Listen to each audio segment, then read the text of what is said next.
Welcome back. I didn't introduce myself before. I'm Erik Vogan, the Executive Director of the Quest for Intelligence. I sincerely hope you enjoyed your lunch, and I am just absolutely thrilled to see so many of you here this afternoon. If you'll recall, for many of us, just about a year ago, we celebrated the history and the impact of the Center of Brains, Minds, and Machines in the building immediately adjacent. And it's interesting to look back at that. CBMM has provided the foundation for what we're talking about here today for the Quest for Intelligence. And I'm very excited to announce that work is already underway, fundraising, to preserve the second most important legacy of the Center for Brains, Minds, and Machines, that is the Brains, Minds, and Machines Summer Program. Many of the donors who have contributed to that fund are in the audience today, and on behalf of Tommy, Jem, myself, and everyone who's participated in that program, we'd like to thank you. But I know the summer program is the second most important legacy. What is the most important legacy? And that's obviously the people who've been through the program, who've seen it transform the science that they're pursuing and their careers. And I'm thrilled today to be able to introduce Dr. Andrei Barbu, who's going to come up and talk to you about the program. He's one of the administrators and organizers of the program, as well as Josefina, Correa, Menendez, who's going to tell you about her participation in the program.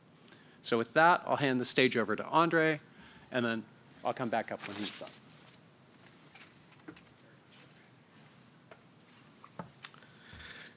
Hi, so like Erik said, over the past decade or so, we've trained over 400 PhD students from cognitive science, computer science, and neuroscience to be conversant in each other's fields.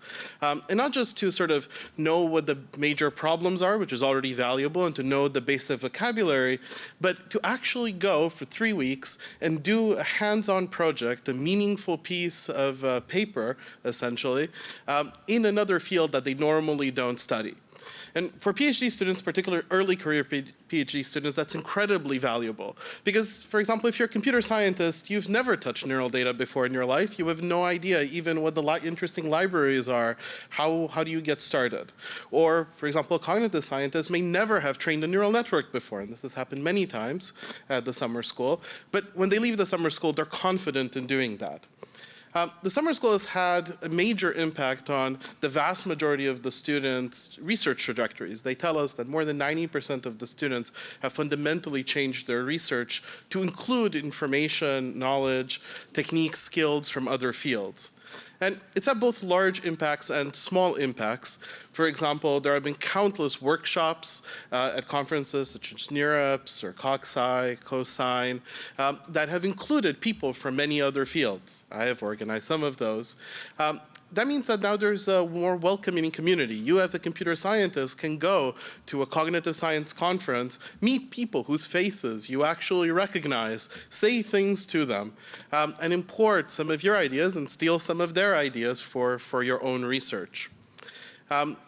With that, I want to turn it over to Josefina, who was a student at the summer school about 6 years ago, and I think who really exemplifies the kind of impact we can have on someone's trajectory, where we don't just have people come to the summer school once, but many times over, and I think that's very unique about the summer school. You come to the summer school as a junior PhD student, and you learn what to do, and then you come as a slightly more senior PhD student as a TA, and maybe you have your first experience mentoring students, and you gain confidence in doing that. And then you come as a senior PhD student and propose your own projects and get confidence in doing that. And then you come back as a faculty member and you teach students and you send your own students. And slowly, incrementally, we build up a community around these ideas.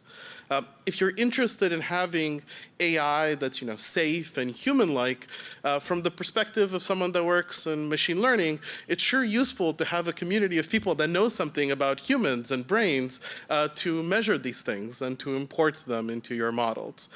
And the people from the summer school have gone on to the best universities, best research labs, really making a serious impact on these kinds of problems. So with this, I'll turn over to Josefina.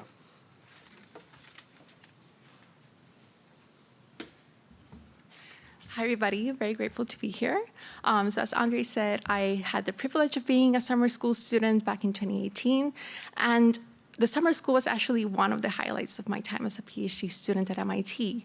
I actually got to work on projects that I otherwise probably wouldn't have worked in, mainly because I came into the school from a brains background, and I got to work on developing algorithms and experiments for prototyping the emergence of symbolic communications in humans. And you would think that that project is kind of too big for 3 to 4 weeks, but that's the magic of the summer school. You bring in people from all backgrounds together, not just to attend lectures and work on projects, but also to share breakfast, lunch, and dinner, and get to know each other very intimately about their own research. And by bringing together all of these people from these different backgrounds, you get collaborations that otherwise wouldn't happen. And so after the summer school, I eventually ended up working on algorithms precisely for what Andrei was mentioning, clinical safety, and to be able to better understand how brains work. So my experience is not unique. I'm pretty sure that it's the average experience of the average person that goes to the summer school. Thank you.